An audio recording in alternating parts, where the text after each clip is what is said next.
Dia, amores, hoje é segunda-feira, dia 9/11.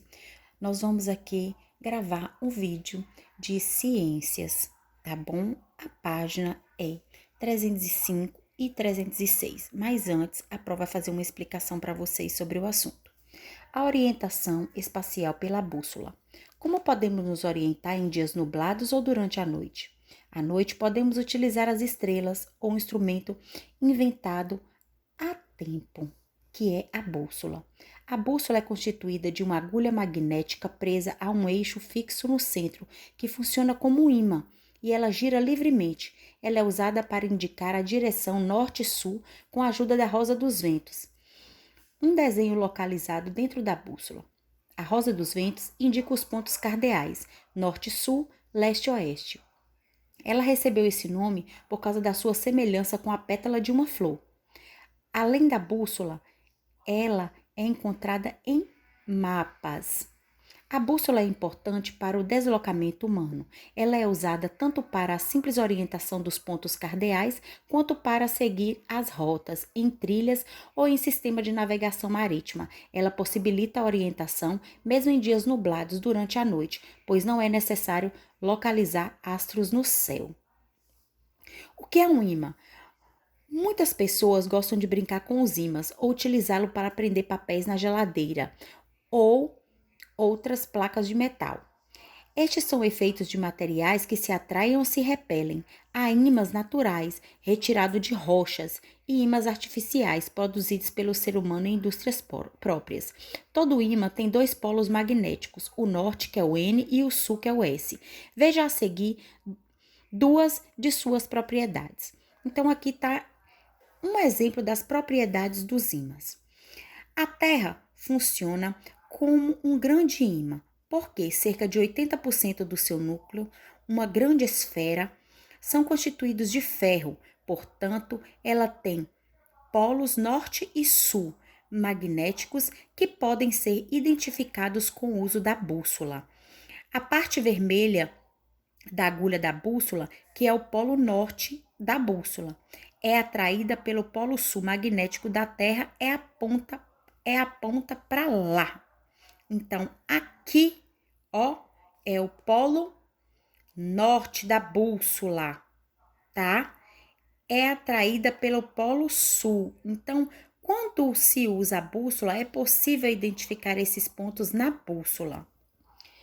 Se compararmos os polos magnéticos da Terra indicados na bússola com os polos norte e sul geográficos, veremos que há uma inversão. O polo sul magnético está próximo do polo norte geográfico. O polo norte magnético está próximo ao polo sul geográfico. Assim, a extremidade vermelha da agulha da bússola, que aponta para o polo sul magnético da Terra, aponta também para a localização aproximada do polo norte geográfico. Dizemos que a localização é aproximada porque esses polos não se localizam no mesmo ponto. Então, aqui, gente, ensina vocês a fazerem uma experiênciazinha como se fosse uma bússola caseira feita em casa. Mas não é necessário que vocês façam caso não tenham material. Se na casa de vocês disponibilizarem do material, com autorização dos pais, se vocês quiserem fazer, pode ser possível, tá? Mas não é necessário, não é obrigatório e não precisa gravar vídeo enviando para Pro. Só se a família de vocês permitirem e se for da vontade deles, ok? Vamos lá. Passando para a página 304, nós vamos falar um pouco sobre o sistema de contagem do tempo. Com base na observação do movimento aparente dos astros no céu, com o Sol e a Lua, e pela percepção de que esses movimentos e fenômenos a eles relacionados se sucedem na natureza de tempos em tempos, por exemplo, a relação do movimento do Sol com a formação das sombras, as pessoas criam instrumentos para contar a passagem do tempo. Esse é o relógio de sol, essa é uma ampulheta e esse é o relógio pêndulo. Você costuma consultar o relógio? Já imaginou como seria a sua vida sem a marcação do tempo? A preocupação do ser humano em marcar o tempo é muito antiga. No decorrer da história, o tempo foi marcado com base em fenômenos naturais que ocorreram em intervalos de tempos iguais e em forma cíclica, ou seja, eventos sucessivos, um após outro. São exemplos os movimentos de astros no céu, como o movimento da Terra em torno do eixo de rotação, ou o que faz em torno do Sol, aqueles relacionados às mudanças cíclicas no ambiente decorrente desses movimentos. Há mais de 5.000 anos, por exemplo, os antigos egípcios observavam que as cheias do rio Nilo, que atravessava a região em que eles moravam e ajudava a fertilizar o solo para a agricultura, iniciavam em períodos aproximadamente de 360 dias.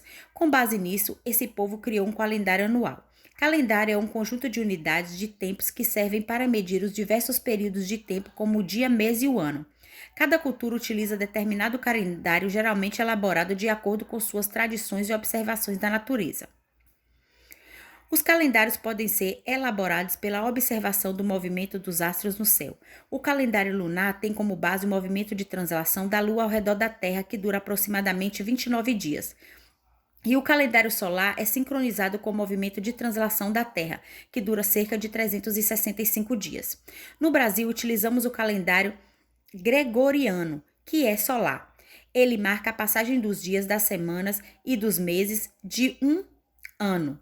Esse calendário tem como base o movimento de translação da Terra, que dura 365 dias e 6 horas. Essas 6 horas são somadas a cada 4 anos, resultando em 24 horas, um dia que é acrescentado ao mês de fevereiro. Dessa forma, de 4 em 4 anos ocorre um ano bissexto, com 366 dias. Que tal consultar um calendário com o professor e os colegas? Vocês podem observar, gente, na casa de vocês, tá bom? Esse calendário.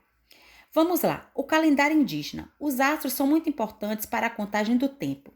É pela observação de astros como as estrelas do movimento da Terra em torno do Sol e das fases da Lua que os povos indígenas do Brasil marcam a passagem de tempo e que também organizam suas atividades diárias. Os guaranis, por exemplo, utilizavam como medida o Sol e a chuva. Para outros povos, a passagem do tempo não era contada dividindo o dia e as horas. Eles tomavam como base as 4 fases da Lua. Desculpa. As mudanças entre os períodos de calor e frio, as cheias dos rios ou o amadurecimento dos frutos. O calendário da etnia Suiá, que vive no Parque dos Indígenas do Xingu, foi criado com base em decorrência da natureza e de sua cultura relacionada a cada mês. As fases da Lua. A Lua é o satélite natural da Terra.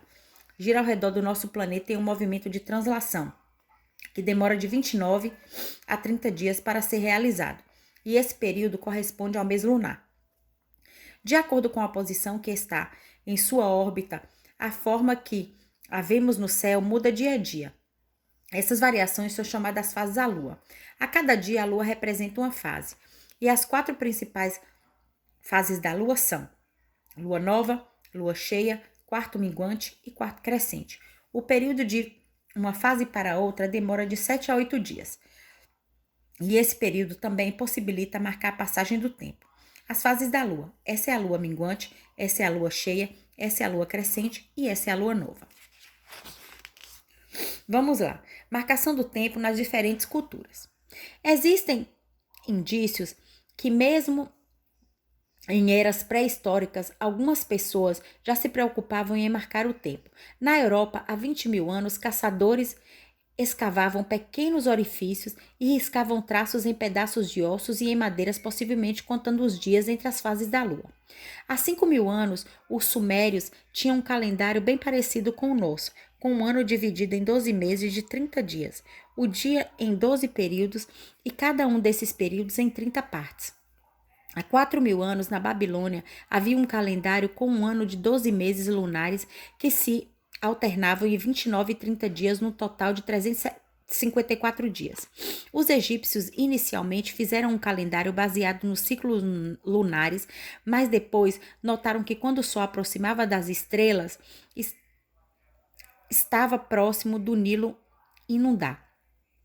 Notaram que isso acontecia entre ciclos de 365 dias. Com base nesse conhecimento, eles fizeram um calendário com um ano de 365 dias, possivelmente inaugurado em 4.236 a.C.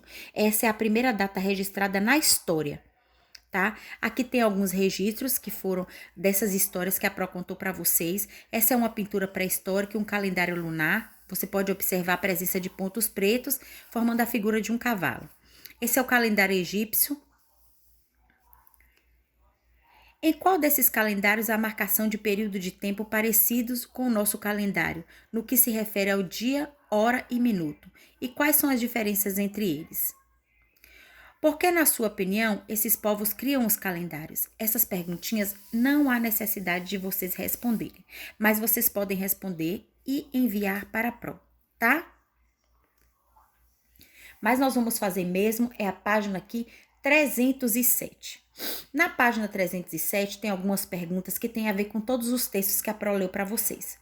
A primeira pergunta: complete a ilustração desenhando o trajeto do planeta Terra em movimento completo de translação. Depois pinte. Vamos lá. Essa é a Terra e esse é o movimento de translação, que vai girar. O aluno deve traçar uma curva fechada simulando o movimento da Terra em torno do Sol. Então, nós temos que desenhar o Sol como se ele estivesse girando. Ó, vamos lá? Então, nós vamos fazer o que? Nós vamos desenhar o movimento da Terra em torno do Sol, ó, como se tivesse a Terra girando aqui em volta. Vocês vão desenhar. Quais são os pontos cardeais para que os pontos cardeais são importantes em nossas vidas? Quais são os pontos cardeais que a Pro falou? Norte, sul, leste, oeste. Eles são importantes para quê? Para a nossa localização no espaço, não é isso? De que lado do céu o sol nasce todos os dias? Vocês vão procurar no texto que a Pro leu para vocês agora há pouco, tá? Em relação à ocorrência do dia e da noite, classifique as frases a seguir em verdadeiras ou falsas. Vocês vão ler as frases e vão indicar para a Pro se é verdadeira ou falsa. Se for verdadeira, coloca um V. Se for falsa, coloca um F. Responda no caderno quantos dias há um ano no calendário gregoriano. Em quantos meses ele é dividido? Só olhar onde está falando sobre o calendário gregoriano e dar a respostinha aqui. A qual fase se corresponde essa imagem da lua? Essa é uma lua cheia, uma nova, uma minguante ou uma crescente? Preencha as lacunas adequadamente. Vocês vão respondendo. A é o movimento giratório da Terra em torno de um... Só procurar aqui aonde estão completas essas frases que tem no texto. Vocês vão achar as frases no texto e completar com as palavrinhas que faltam, tá? Agora, essa parte de ciências é relembrando. Vocês vão observar as ilustrações a seguir e escreva o que se pede. O nome desse movimento é a Terra em volta dela mesma. Qual é o nome desse movimento? Dura quanto tempo? Esse movimento aqui é qual? É esse movimento que vocês vão desenhar, ó, lá na frente. Aquele desenho que está se pedindo aqui, ó, o movimento de translação da Terra no número 1, é esse movimento aqui, ó. Vocês vão fazer esse desenho. Qual é esse movimento e quanto tempo ele dura? Por que a sombra de um poste muda de posição ao longo do dia? Vocês vão responder por quê? Por causa da posição do Sol. O movimento de rotação da Terra faz com que a sombra mude de lugar. O que é um gnomon? Lá tem, onde a Pro leu para vocês. E qual é a sua importância? Vocês vão escrever aqui. Que movimento da Terra é responsável pela ocorrência dos dias e das noites? Escreva o nome de um colega ou de um objeto que esteja perto de você nas direções a seguir. Qualquer objeto que esteja perto de você em casa, no sul, no leste, no norte e no oeste. Essa pergunta é pessoal, tá, gente? O que é um ano bissexto? Sabendo que os anos bissextos são aqueles divisíveis por 4 e quando terminamos em 2 zeros divididos por 400. Indique quais são os 3 próximos anos bissextos que nós ainda vamos ter. Quais são os próximos anos bissextos? Vão ser, nós temos no 2020, depois vão ser qual? 2024, 2028 e 2032. Então, vocês vão responder o que é um ano bissexto, tá bom? E depois a Pro já vai falar para vocês quais são os próximos. Os próximos são 2020, 2024, 2028 e 2032. Todos são ano bissexto. Qual é a diferença entre pontos cardeais e os pontos magnéticos indicados pela bússola? Os pontos cardeais determinados pelo movimento de rotação da Terra, que causa o movimento do Sol, com nascente e poente, e os polos magnéticos são determinados pelo fato de a Terra ser um ímã. Então, a diferença entre os pontos cardeais é o quê? Porque os pontos cardeais determinam o movimento de rotação da Terra, que causa um movimento aparente do Sol no poente e no nascente. E os polos magnéticos é o fato de a Terra ser um ímã gigante. Por que os diferentes povos criam seus calendários? Por que eles criam? Porque eles podem se organizar a agricultura da época, as festas e também contar o tempo. Então, a Pro deu uma ajudinha nessas atividades aqui para vocês, porque possa ser que vocês tenham alguma dificuldade na hora de fazer, porque a Pro falou muitos assuntos para vocês. Aqui nessa página 300, é a partir da página 300 que vocês vão achar sobre Gnomon, tá? Aqui vocês acham sobre ele, que tá perguntando lá na frente, tá certo? Aí vocês leiam mais uma vez, para deixar o assunto bem gravadinho, para na hora de fazer a nossa provinha. E vamos responder as perguntinhas da página 307 e 308. Um grande beijo para vocês.